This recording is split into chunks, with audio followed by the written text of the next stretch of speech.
Sometimes life is kind of quirky and funny, right?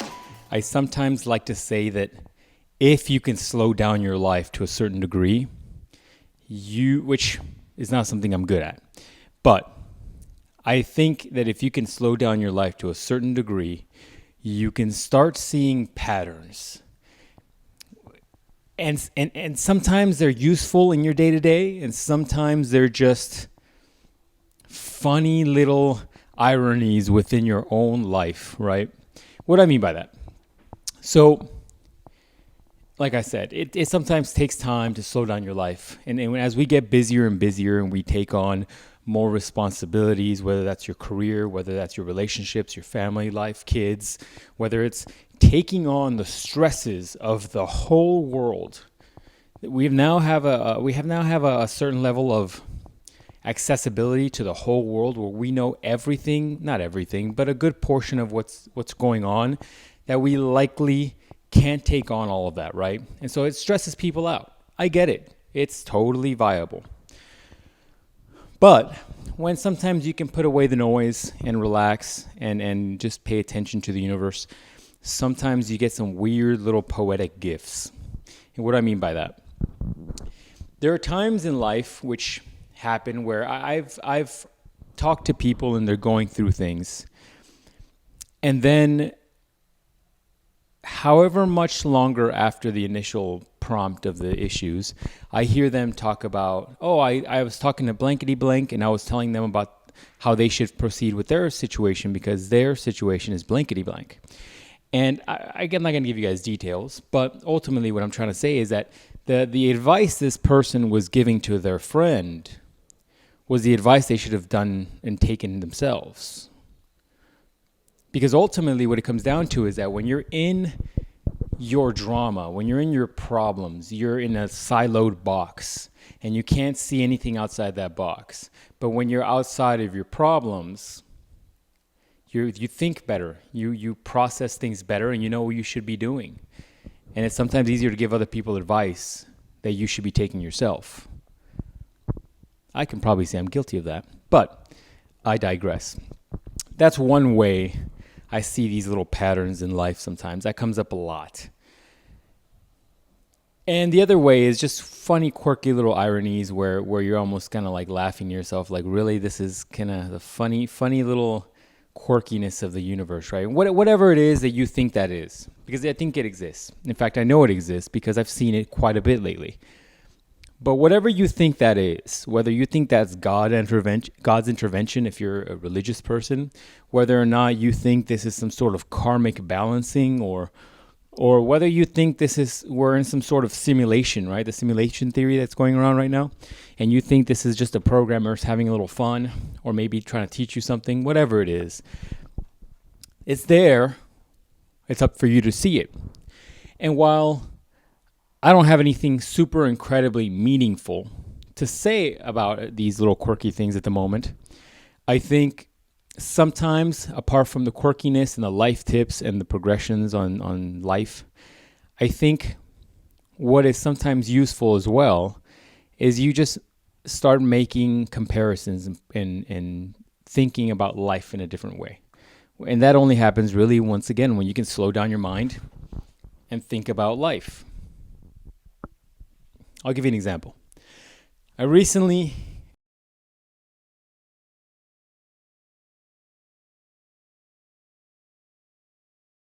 finished Naruto.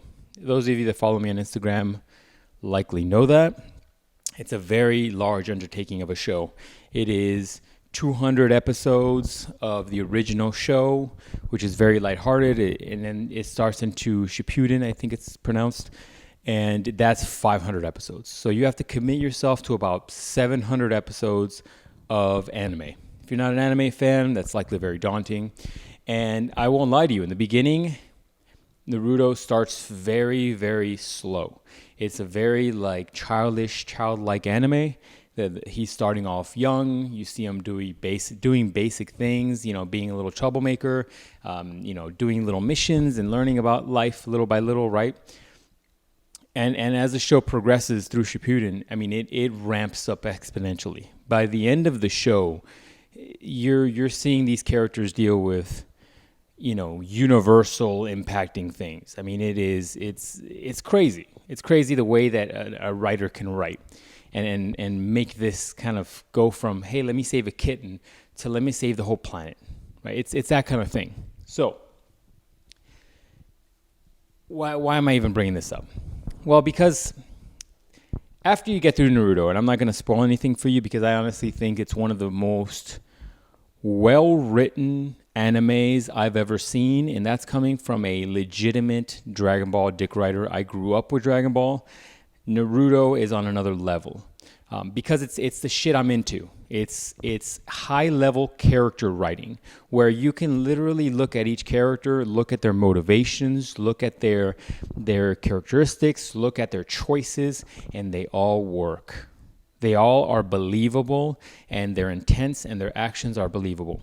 Some more than others, right? But for the majority of them and what they're doing, it is incredibly well high-written characters and storylines. And if the goal of art is to make you feel something, that show did it tremendously. But let me get back to the point. At the end of the show, the very last 10 episodes, I would even consider filler. That's the one downside about Naruto that everybody can probably agree on. There's a lot of filler. There's probably at least 100 episodes you can skip. And there's tutorials online on how to watch it to skip the filler. The last 10 episodes, honestly, are filler and can likely be skipped. There's probably only 3 episodes in the last 10 that you need to watch. With that being said, you come off of a high of this crazy world-ending calamity that you're watching unfold in front of you. And then the last 10 episodes are this wind down, which is fascinating because if you look at the arc of the show, it's a slow ramp up, and then you hit peak, and then peak, and then peak. And then it's a slow round up at the very end, ramp down. And it's fascinating because I found myself just kind of extremely kind of bored.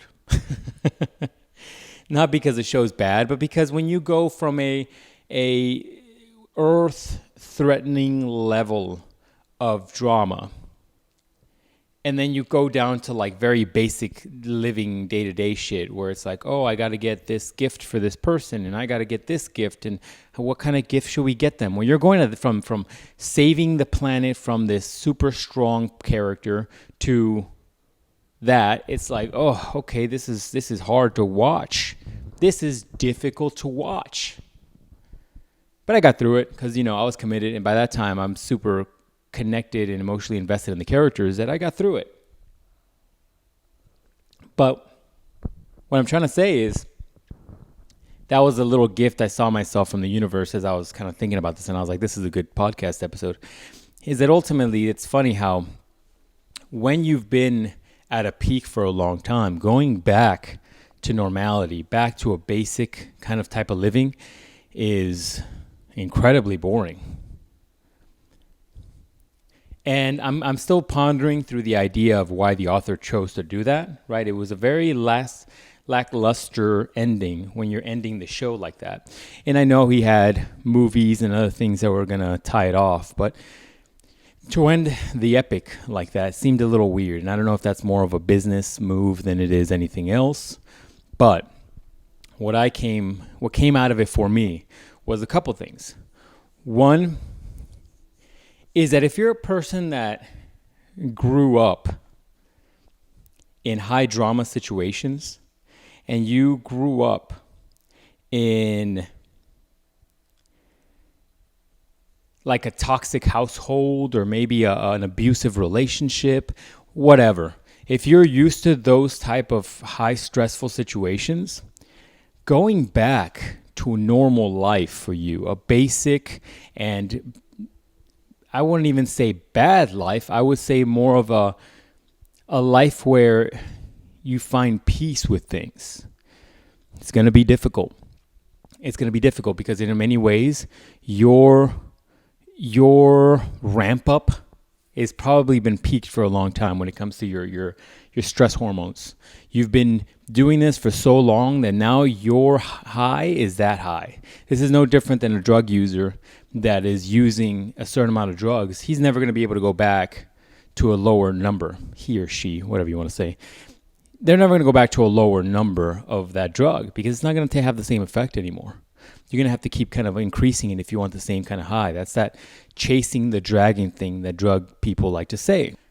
That's one thing that came to mind as I was kind of churning through the levels of drama within this show. That was one realization. And I think if you're a person that has lived through those things for a long time, you have to kind of start doing you should be doing some self-analyzation as to what your peacefulness is. Because there are those, believe it or not, if you had a nice upbringing when you were young, there are those that can sleep perfectly well with people fighting in the background. And that's because that's what they're at peace with. But I don't know if it's necessarily healthy to stay at that level. That's topic number one, I think I came to with the ending of the show. Topic number two is that I think in life, we need purpose. Whatever your definition of purpose is, whatever your definition of the reason why you live, whatever that is, we need it as humans. There's no reason to live to a certain degree if you don't have purpose. Whether it's something as simple as just being able to provide for yourself and be able to survive and eat, have a safe place to stay, or whether it's something as complicated as your developing mommy issues and your ability to maybe get attention from your father, or the self-approval of males, whatever it is, right? Everybody has a certain purpose and needs out of life.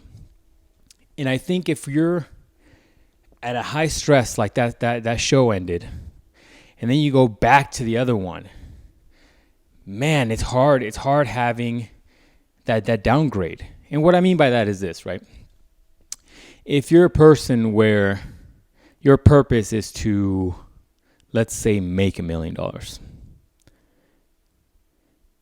and then at the end you make your $1 million, your purpose has been fulfilled. What's the next thing? And I think as humans, we always need to have the next thing. Not because we're broken without purpose, but I think it's a human nature thing to have purpose. If you don't have purpose, then you're left to your own whims. And what's that analogy of idle hands, right? You need to have certain purposes. And if you're that millionaire, you likely need to find something else, because that million was a representation of something, whether it's your justification for your existence, whether it's how much money you think you're going to need to just not be stressed out and full of anxiety, whatever that thing is, people need purpose. And so as that show ramped down, these characters doing these monotonous, simple little things were just whatevers. And I think for those characters, they didn't feel that ramp down. They were happy to be over the high drama situation, right? But I think as humans, if you're in a situation where you finally reached your thing, you need to go to the next thing, because I think depression and anxiety kicks in when you don't have the next thing. And that's why, touch upon this in a second, you need to have those goals. How are those goals going, by the way? Are you working on those goals? You forgot about them? We're about like halfway into the year, by the way. You should probably look at those. And I think the final point that I came to the realization from the ending of the Naruto show is that, it's something I touched upon a second ago, is that if you had purpose in doing something and then you no longer have purpose, some people fall into that line of drama. They feel the need that they need to create drama in order to actually feel like they're living. It's that right there is one of the more toxic situations, because we all know those people, especially in their youth, that they find themselves in really precocious situations where it's not a great situation. If you're out at bars, you might know the person that drinks and then starts trying to get in fights with people. If you're at in bad relationships and you find yourself in another one. I mean, there's many levels to this. And as humans, that's why I feel like we need these goals. Because if you don't, and if you're left sometimes to your own devices, depending what your moral compass looks like, depending on what your interests look like, depending on what your upbringing looks like, you can find yourself in a situation very easily where you're going to create drama in your life because you're not used to being in a peaceful situation. You're not used to being in a situation where you're possibly in a room by yourself without entertainment in a peace and quiet situation, and you're okay with that. Some people need that chaos. That's probably a better way of describing it. Some people need a high level of chaos to feel like they're living, to feel like they're actually completing and living life. I'm not necessarily convinced that's for me. Maybe it's for you, but ultimately I think these are all things. And then this podcast, in a way, is a way for you to think through some of these things that you need to challenge your own mindset and ideas on. Because ultimately, it's up to you to figure out whether or not this is okay for you or not. But I'm going to tell you right now, I don't know of a lot of people that love being in the chaos all the time. Maybe if you lived in a not great area, maybe a drug-infested neighborhood with a lot of just gangbangers or whatever, and you're used to that chaos and you never want to get out of that chaos, and you think that's okay for you, and it truly is okay for you, then good on you, right? But for me, that level of constant chaos is not the move for me. And so I would suggest to you that you might need peace, you might need a little, or you might need a little chaos. But because everybody's definition of purpose and peace is different, I can't honestly give you like tips for how to live your life, because your life is quite different than mine, I would imagine. But think about those things. And aside from those things I just presented to you, I would invite you, apart from those 3 topics I just gave you, I would definitely invite you to think about the things going on around you and how those things poetically connect to your life. Because this whole podcast stems from me finishing a cartoon. And as much as people want to simplify cartoons and anime, man, there are some deep-ass themes in Naruto. And while being at that peak of that show and eventually kind of ramping down, I found myself in that. And I think at some point we all need to realize that while you're going to have peaks in your life can't constantly be a peak. You're not a social media influencer that pretends like their life is great all the time. Find the way to find peace in both the ebbs and flows of the ocean current. You have to find a way to find that peace. Whatever and however you define that peace. That's it, ladies and gentlemen. We'll talk to you guys next time.